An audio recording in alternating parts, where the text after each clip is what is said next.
So welcome, Ibram, and thank you so much for joining us. Well, thank you, Chloe and Whitney, and thank you everyone for joining this conversation.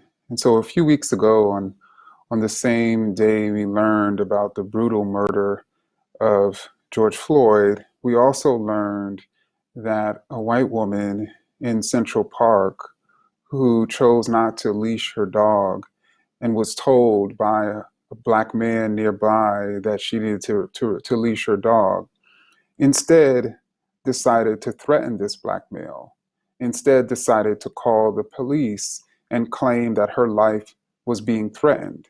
And of course, when we learned about that through a video, many Americans were outraged. And this woman, Amy Cooper, ended up going on national TV and saying, like countless other Americans have said right after they engaged in a racist act, I am not racist.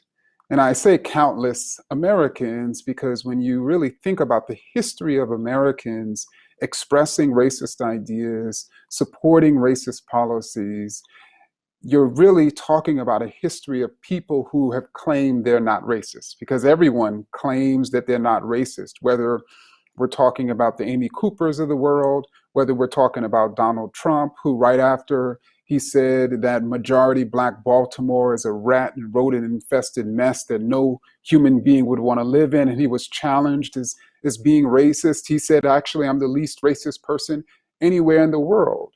And so really the heartbeat of racism itself has always been denial. And the sound of that heartbeat has always been, I'm not racist. And so what I'm trying to do with my work is to really get Americans to eliminate the concept of not racist from their vocabulary and realize we're either being racist or anti-racist. We're either expressing ideas that suggest certain racial groups are better or worse than others, superior or inferior than others. We're either being racist or we're being anti-racist. We're expressing notions that the racial groups are equals, despite any cultural and ethnic differences. We're either supporting policies that are leading to racial inequities and injustice, like we saw in Louisville, where Breonna Taylor was murdered, or we're supporting policies and pushing policies that are leading to justice and equity for all. And so I think we should be very clear about whether we're expressing racist ideas, about whether we're supporting racist policies, and admit when we are. Because to be anti-racist is to admit when we expressed a racist idea, is to say, you know what, when I was doing that in Central Park, I was indeed being racist, but I'm going to change. I'm going to strive to be anti-racist. And to be racist is to constantly deny the racial inequities that pervade American society, to constantly deny the racist ideas that pervade American minds. And so I want to build a just and equitable society. And the only way we're going to even begin that process is if we admit our racism and start building an anti-racist world. Thank you.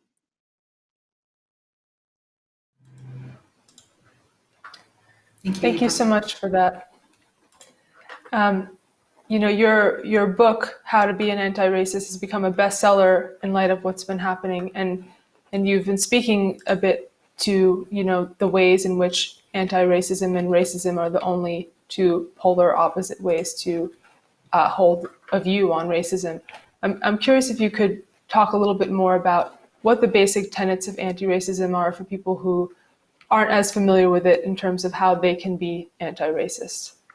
Sure. And so I mentioned in my talk that the heartbeat of racism is denial, and really the heartbeat of anti-racism is confession, is the recognition that to grow up in this society is to literally, at some point in our lives, probably internalize ideas that are racist, ideas that suggest certain racial groups are better or worse than others. And because we believe in racial hierarchy, because Americans have been systematically taught that Black people are more dangerous, when that Black people are more criminal-like, when we live in a society where Black people are 40% of the national incarcerated population, that's going to seem normal to people.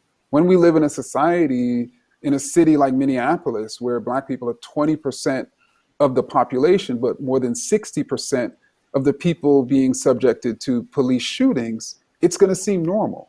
And so to be anti-racist is to believe that there's nothing wrong or inferior about Black people or any other racial group. There's nothing dangerous about Black people or any other racial group.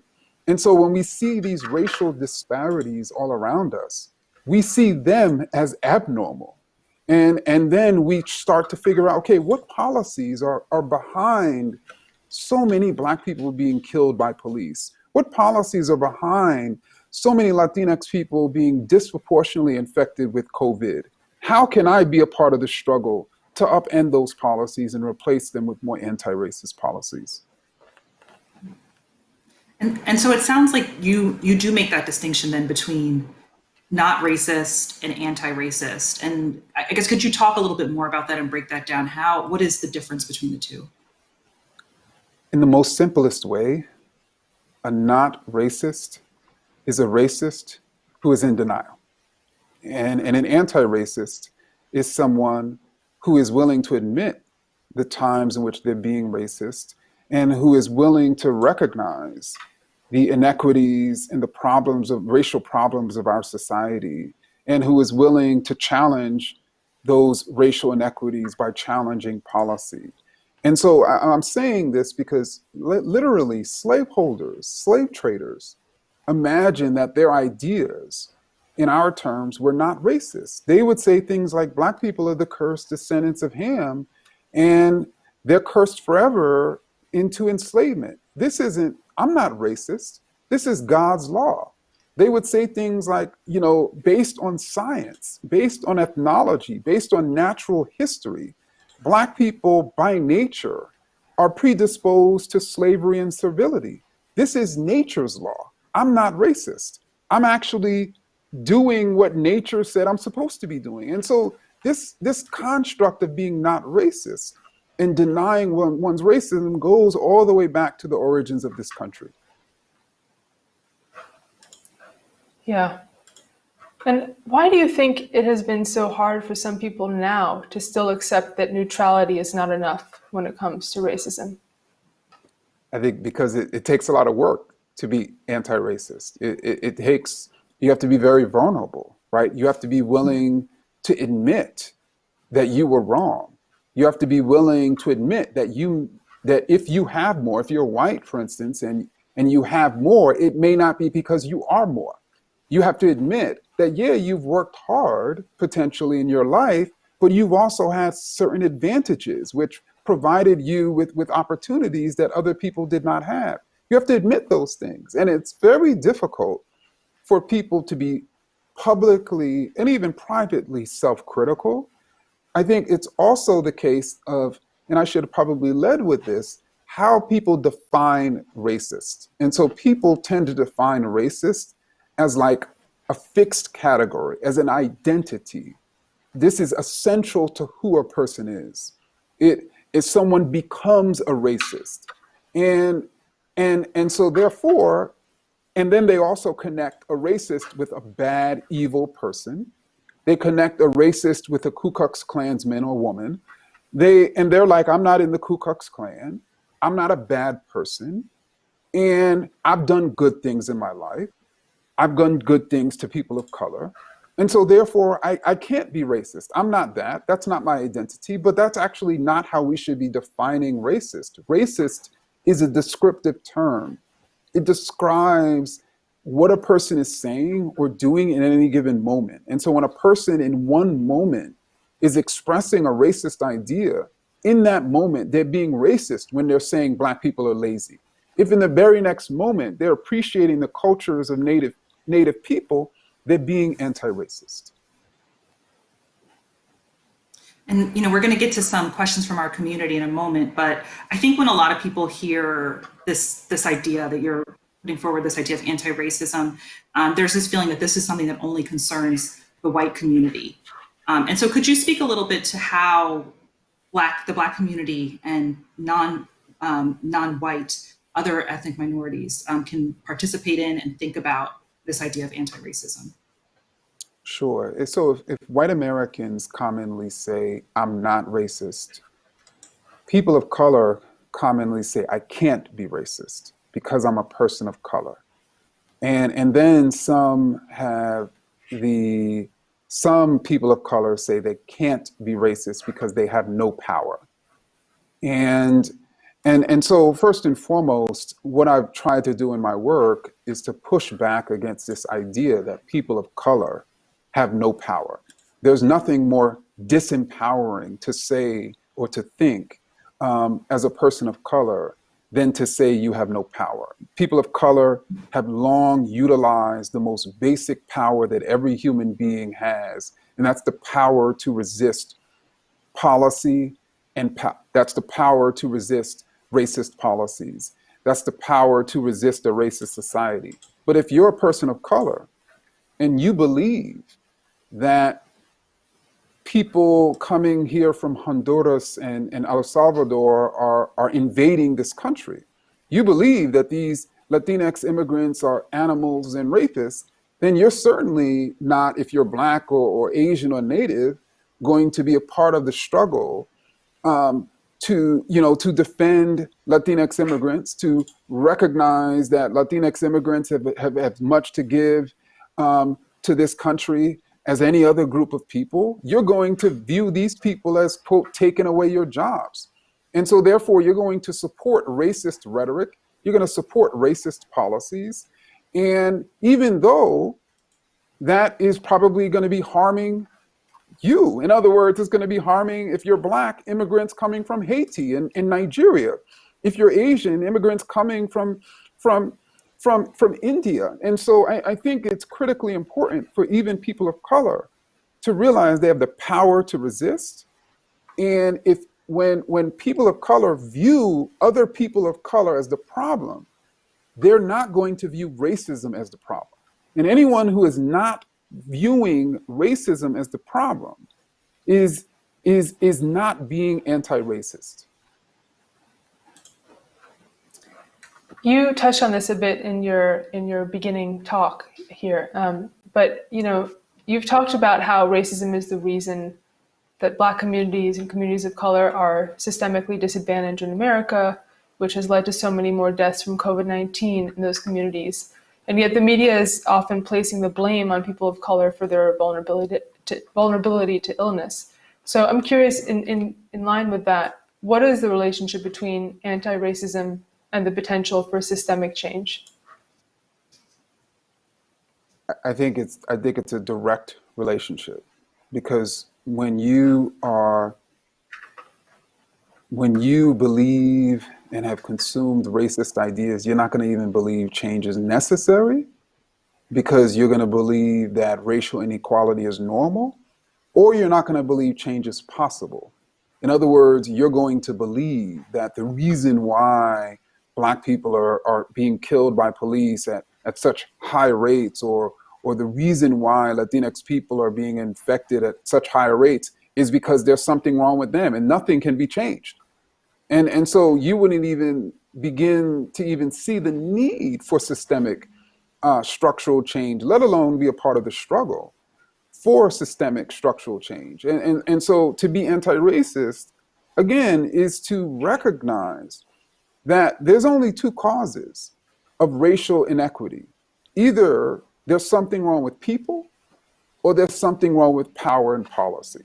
And if you realize that there's nothing wrong with any group of people, and I keep mentioning groups, I'm not saying individuals. There's certainly Black individuals who didn't take coronavirus seriously, which is one of the reasons why they were infected, but there are white people who didn't take coronavirus seriously. There's no one has ever proven, actually studies have shown that Black people were more likely to take the coronavirus seriously than white people. We're not talking about individuals here, and we certainly should not be individualizing groups. We certainly should not be looking at the individual behavior of one Latinx person or one Black person and saying they're representatives of the group. That's a racist idea in and of itself.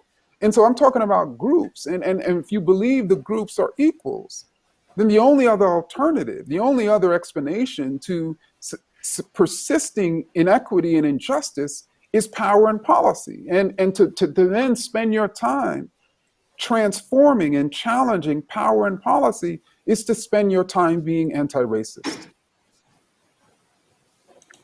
So we have some questions that are coming in from the audience. First one here is from a community member that asks, when we talk about white privilege, we talk also about the privilege not to have the difficult conversations. Do you feel that's starting to change? I hope so. And because I think that white Americans too need to simultaneously recognize their privileges, the privileges that they have accrued as a result of their whiteness. And the only way in which they're going to be able to do that is by initiating and having these conversations. But then they also should recognize that yes, they have more, white Americans have more due to racist policy. But the question I think white Americans should be having, particularly when they're having these conversations among themselves, is would we have if we had a more equitable society, would we have more? Because what I'm asking is that, white Americans have more because of racism, but there are other groups of people in other Western democracies who have more than white Americans. And then you start to ask the question, why is it that people in other countries have free healthcare? Why is it that they have paid family leave? Why is it that they have a massive safety net? Why is it that we do not? And the answer to one of the major answers to why we do not here is racism. One of the major answers as to why Donald Trump is president of the United States is racism.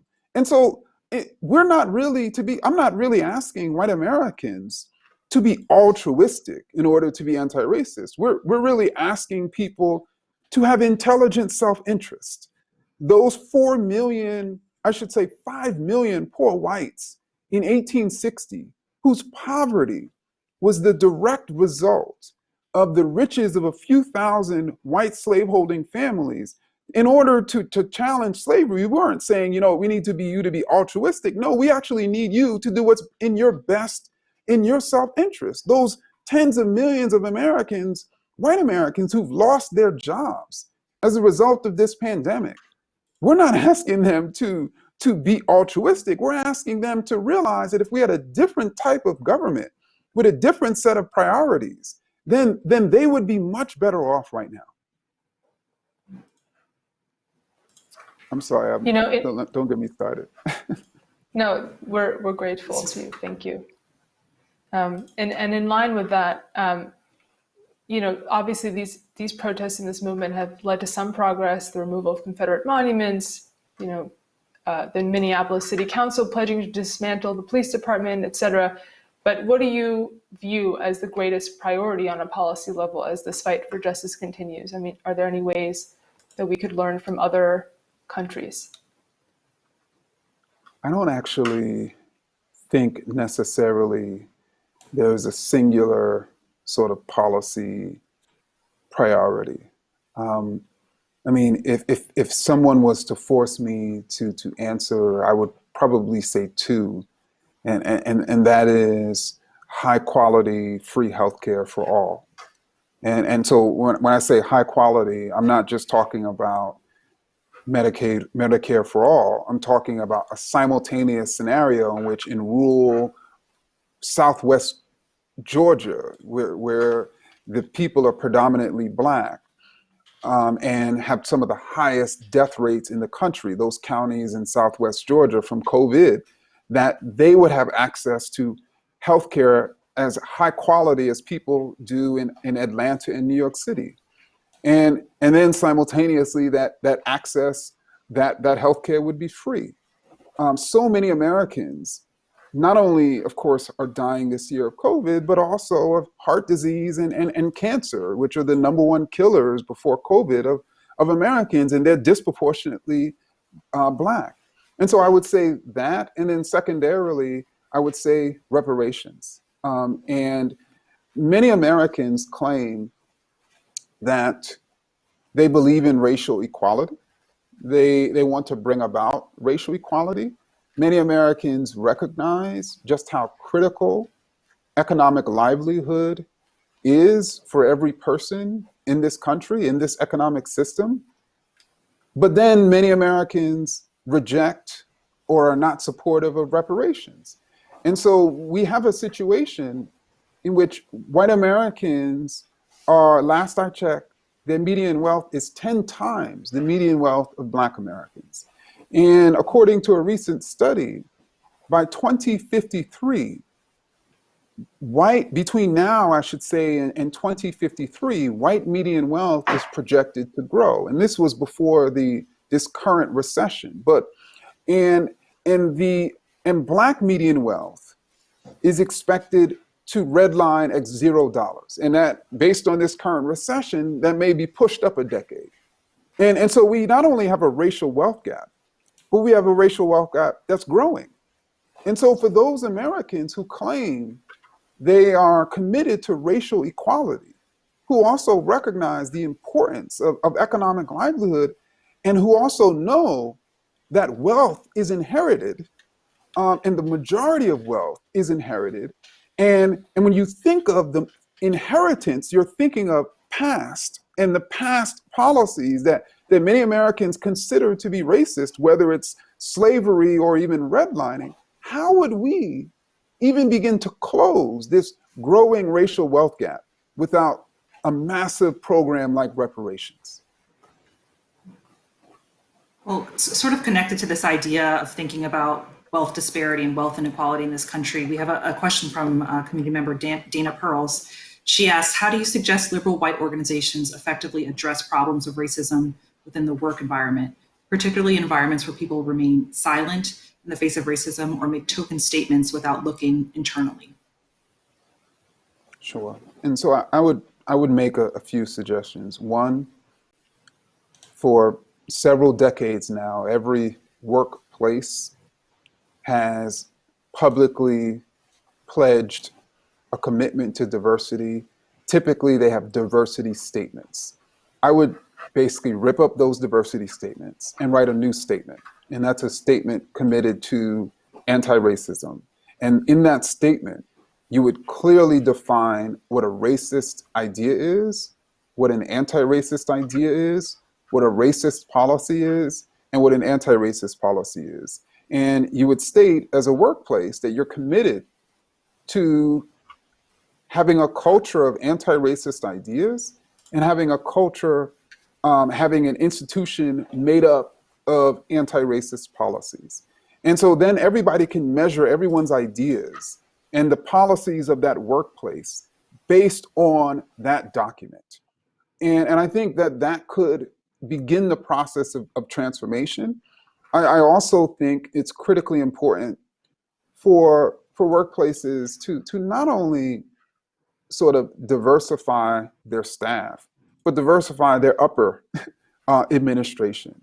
And I think that's absolutely critical as well. We have some more questions coming in from the audience. We have one from Melissa Mahoney, who's asking, Donald Trump seems to be making supporting Black Lives Matter a partisan issue, for example, making fun of Mitt Romney for participating in a peaceful protest. How do we uncouple this to make it nonpartisan? Well, I mean, I think that to say the lives of Black people is a democratic declaration is simultaneously stating that Republicans do not value Black life. And so, I mean, because if that's essentially what Donald Trump is saying, if he's stating that there's a problem with marching for Black lives, then what is the solution? The solution is not marching. What's the other alternative? The other alternative is not marching for Black lives. The other alternative is not caring when Black people die of police violence or COVID. And so to me, if the way in which we make this a nonpartisan issue is to strike back or argue back in that way. And obviously Republicans are going to claim they're not saying that, but it's a very simple thing. Either you believe Black Lives Matter or you don't. And if you believe Black Lives Matter because you believe in human rights and you believe in the human right for Black people and all people to live, and to not have to fear police violence and not have to fear the state and not have to fear that a peaceful protest is going to be broken up because some politician wants to get a campaign op, then you're going to institute policy that shows it, or you're not. So I want to ask a question that just about how people can think about anti-racism and how they can actually bring this into their lives. You know, I imagine that a lot of folks, they hear this and they're like, oh, you know, I have to be really thoughtful about how my actions and my words are perceived. What is the perceived intention behind what it is that I'm saying? And that may feel exhausting. And I think that connects even to this idea of policy. And so I'm curious, you know, there is a huge element of thoughtfulness that comes along with this work of being anti-racist. And, you know, what is your reaction and response to those who feel concerned about the mental exhaustion from having to constantly think about how your actions may hurt or harm others? So I think part of the concern that people have about mental exhaustion is this idea that they don't ever want to make a mistake. And I think to be anti-racist is to make mistakes, and is to recognize when we make a mistake. For us, it's what's critical is to have those very clear definitions so that we can assess our words, we can assess our deeds. And when we make a mistake, we just own up to it and say, you know what, that was a racist idea. You know what, I was supporting a racist policy, but I'm going to change. The other thing I think is important for us to realize is, in many ways, we are addicted. And when I say we, individuals and certainly this country is addicted to racism. And that's one of the reasons why, for so many people, they're just in denial. People are usually deny their addictions. But then once we realize that we have this addiction, everyone who has been addicted, you know, you talk to, you know, friends and family members who are overcoming an addiction to substance abuse, they're not going to say that they're just healed, that they don't have to think about this regularly. That, you know, someone who is overcoming alcoholism is going to say, you know what, this is a day by day process. And I take it day by day and moment by moment. And I'm actually, yes, it's difficult to restrain myself from reverting back to what I'm addicted to, but at the same time, it's liberating, it's freeing. Because I'm no longer having to wallow in that addiction. And so I think, and I'm no longer having to hurt people due to my addiction. And I think that's critical. You know, I think we spend too much time thinking about how we feel and less time thinking about how our actions and ideas make others feel. And I think that's one thing that the George Floyd video forced Americans to do, was to really see and hear, especially, how someone feels as a result of their racism.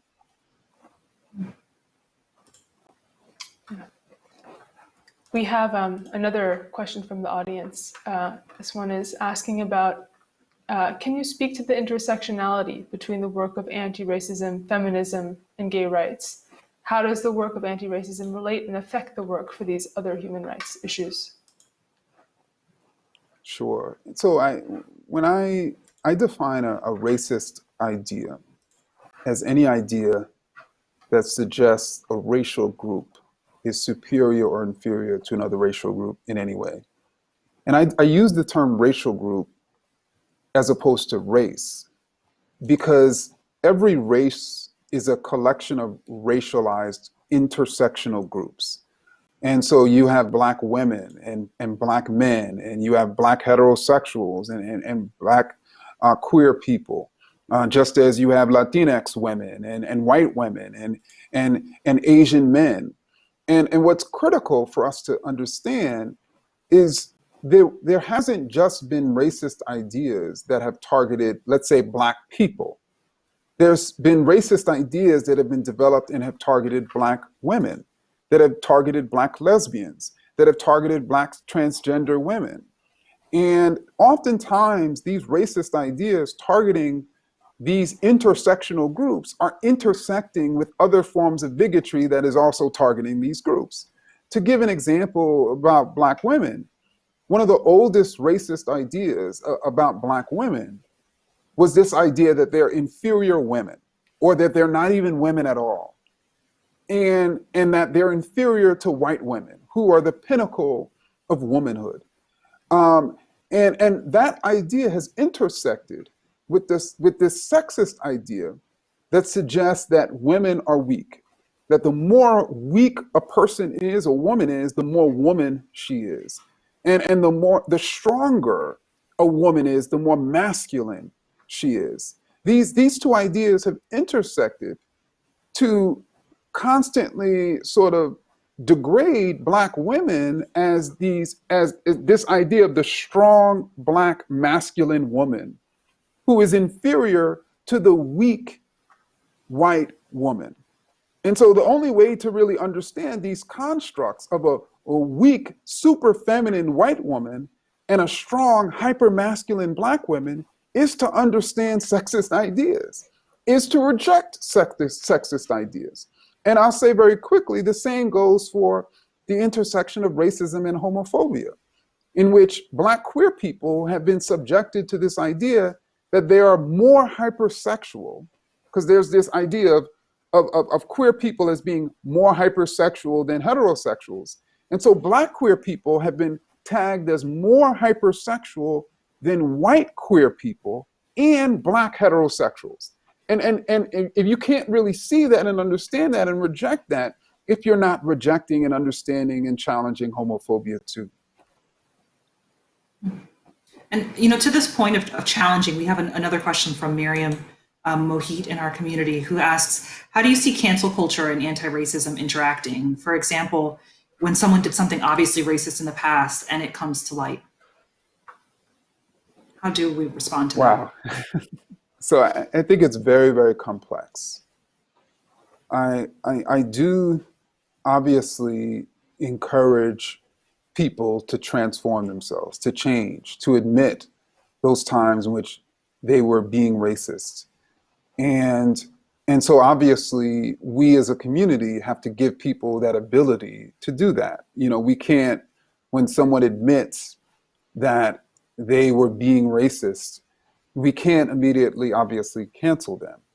But I also think that there are people who do something so egregious, and there are people who are so unwilling to recognize how egregious what they just did is. So in a particular moment, so not just the horrible, vicious act, but then on top of that, the refusal to even admit the horrible, vicious act.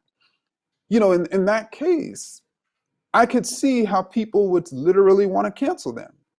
And I think that we have to, on the other hand, we have to have some sort of consequence, public consequence, cultural consequence, for people acting in a racist manner, especially in an extremely egregious way. And for many people, they've decided, you know what, I'm just going to cancel folks.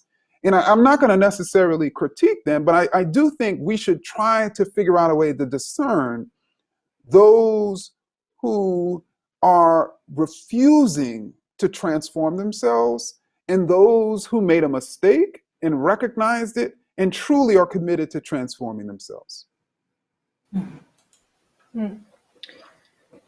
Yeah, I mean, one of the concerns many activists have been expressing is that the energy behind the Black Lives Matter movement has to stay high for anti-racist change to truly take place. I think that applies to what you just said as well. And I guess I'm curious what your opinion is on, when the protests start to wane and people's donation matching campaigns fade into the background, how can we all ensure that this conversation about anti-racism stays central? Sure. So in How to Be an Anti-Racist, in one of the final chapters, this chapter called Failure, I talked about what I call feelings advocacy. And this is people feeling bad about what's happening, what happened to George Floyd, or what happened to Ahmaud Arbery, or what happened to Breonna Taylor. They just feel bad about this country and where this country is headed. And so the way they go about feeling better is by coming to a demonstration. The way they go about feeling better is by donating to a particular organization. The way they go about feeling better is reading a book. And so if this is what many Americans are doing, then once they feel better, in other words, once the individual feels better through their participation in book clubs or demonstrations or donation campaigns, then nothing's going to change except what? Their own feelings. And so we need to move past our feelings. And this isn't to say that people shouldn't feel bad, but we should use our feelings, how horrible we feel about what is going on, to put into practice sort of policies, anti-racist power and policy. In other words, our feelings should be driving us. They shouldn't be the end all. This should not be about making us feel better. This should be about transforming this country.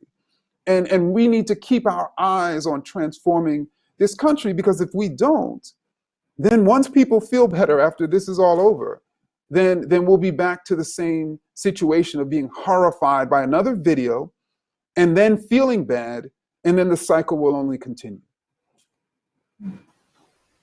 And I think when we think about what sort of changes we can implement and how we could make this system work better, make our governments work better, make our police work better, are there models in other countries where, obviously the history in the United States is really unique in terms of thinking about race and oppression.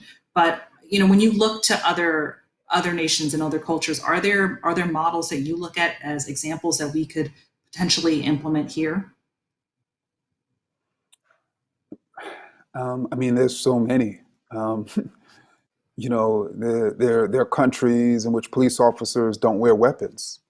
There are countries who have more people than the United States, but less prisoners. There are countries who try to fight violent crime not with more police and prisons, but with more jobs and more opportunities, because they know and see that the communities with the highest levels of violent crime tend to be communities with high levels of poverty and long-term unemployment. I think that, and then obviously other countries provide pretty sizable social safety nets for people, such that people are not committing crimes out of poverty, and such that people are not committing crimes out of despair. And so I think that it's critically important for us to first and foremost think through, okay, if there's nothing wrong with the people, then how can we go about reducing police violence? How can we go about reducing racial health inequities? What policies, can we change? What policies have worked? These are the types of questions we need to be asking, because there's never really been anything wrong with the people. In your Atlantic piece called "Who Gets to Be Afraid in America," you wrote, what I am, a black male, should not matter. Who I am should matter. And I feel that's, kind of what you're saying, that in other places, maybe that's more possible. And I'm curious, when you imagine a country in which who you are mattered first, what does that look like? Well, what it looks like for me as a Black American is that people do not view me as dangerous and thereby make my existence dangerous. It allows me to walk around this country and to not believe that people are going to fear me because of the color of my skin. It allows me to believe, you know what, I didn't get that job because I could have done better on my interview, not because of the color of my skin. It allows me to a country where there's racial equity, a country where there's racial justice, a country where there's shared opportunity, a country where African American culture and Native American culture and the cultures of Mexican Americans and Korean Americans are all valued equally, that no one's being asked to assimilate into white American culture. There's no such thing as standard professional wear. There's no such thing as, well, you need to learn how to speak English in order to be an American. And we would truly not only have equity and justice for all, but we would somehow have found a way to appreciate difference, to appreciate all of the human, ethnic, and cultural difference that exists in the United States. I mean, this is what could make this country great, in which we literally become a country where you could literally travel around this country and learn about cultures from all over the world and appreciate those cultures and understand even your own culture from what other people are doing. I mean, there's so much beauty here amid all this pain. And I just want to sort of peel away and remove away, all of those scabs of racist policies so that people can heal and so that we can see true beauty. And Ibram, when you think about this moment, where do you see that on the spectrum of progress towards reaching that true beauty? Well, I think for me, I always see progress in resistance, in demonstrations, and know just because people are calling from town squares and from city halls for progressive systemic change, that change is here. But people are calling, and people are calling in small towns and big cities, and people are calling from places we've heard of and places we need to have heard of. People are calling for change, and people are fed up. I mean, we're living in a time in which we're facing a viral pandemic, a racial pandemic within that viral pandemic of people of color disproportionately being infected and dying, even an economic pandemic with over 40 million Americans having lost their jobs, and certainly this pandemic of police violence, and then people demonstrating against police violence only to suffer police violence at demonstrations. I mean, people see there's a fundamental problem here, and there's a problem that can be solved. There's an America that can be created, and people are calling for this, and that is always the beginning. The beginning is what we're experiencing now. I think that this next audience question follows well from that, which is, what gives you hope right now?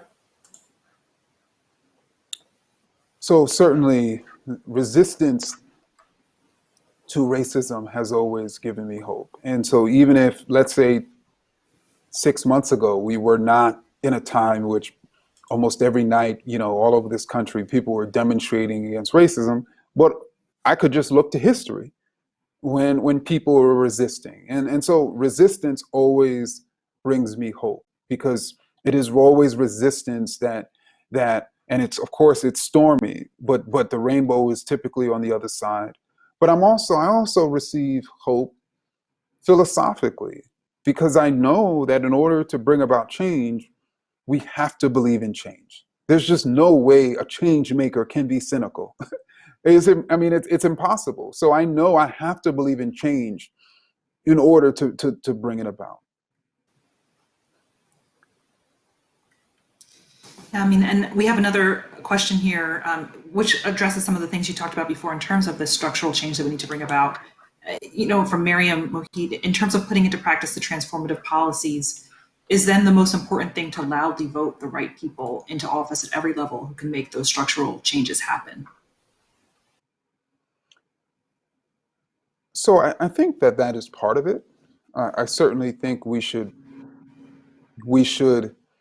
vote into office people who, from school boards to the President of the United States, people who are committed to instituting anti-racist policies that lead to equity and justice. And I think that that's critically important. But I don't think that we should think that that's the only thing we should be focused on or the only thing that we should be doing. And there are institutions, there are neighborhoods that need to be transformed, that are to a certain extent outside of the purview of a policymaker who's an elected official. There are administrators and CEOs and presidents who have the power to transform policies within their spheres, within their institutions. And so we should be focused there. The last thing I'll say about voting is, I wrote a series of pieces for The Atlantic early this year that sought to get Americans thinking about who I call the other swing voter. And not the traditional swing voter who swings from Republican to Democrat, who are primarily older and white. I'm talking about the people who swing from voting Democrat to not voting at all. And these people are typically younger, and they're typically people of color, but they're especially young people of color, especially young Black and Latinx Americans.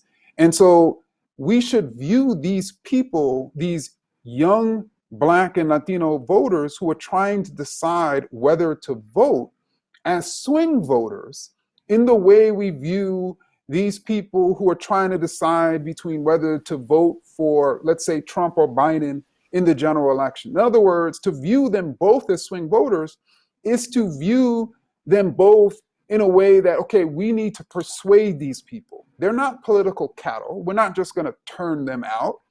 We need to encourage and persuade them. And then we also, for these other swing voters, need to make it easier for them to vote. And typically, these young people of color, it's the hardest for them to vote because of voter suppression policies. Thank you, Ibram. Well, we're going to come to a close of this interview, but I'd love to ask you to read something that you wrote a couple of days ago on Instagram. You wrote this beautiful caption on a photo of your daughter. And I'm wondering if you'd be willing to share that with us and briefly tell us how we can each take this perspective into our own lives. Sure. So yeah, I posted a picture of my 4-year-old daughter, Imani, and in the caption I wrote, "I love, and because I love, I resist." There have been many theories on what's fueling the growing demonstrations against racism in public and private. Let me offer another one: love. We love. We know the lives of our loved ones, especially our Black loved ones, are endangered under the violence of racism. People ask me all the time, what fuels me? It is the same: love. Love of this little girl, love of all the little and big people who I want to live full lives in the fullness of their humanity, not barred by racist policies, not degraded by racist ideas, not terrorized by racist violence. Let us be anti-racist. Let us defend life. Let us defend our human rights to live and live fully, because we love. And, Chloe, I just wanted to sort of emphasize that, at the heart of being anti-racist is love, is loving one's country, loving one's loving one's humanity, loving one's relatives and family and friends, and certainly loving oneself. And I consider love to be a verb. I consider love to be, I'm helping another and even myself to constantly grow into a better form of myself, of themselves, as they've expressed who they want to be. And so to love this country and to love humanity is to push humanity constructively to be a better form of itself. And there's no way we're going to be a better form. There's no way we can build a better humanity while we still have on the shackles of racism. I think that's so beautiful. I appreciate everything you've shared, Ibram. I feel like it's made it really clear. This is not an easy fix, right? There is no Band-Aid option here that will make this go away. This takes work from all of us. And I really appreciate all of the honesty and thoughtfulness that you've brought to this today. Oh, you're welcome. Thank you so much for having this conversation with me. Thank you so much, Ibram. We're really grateful to you for joining us. Thank you.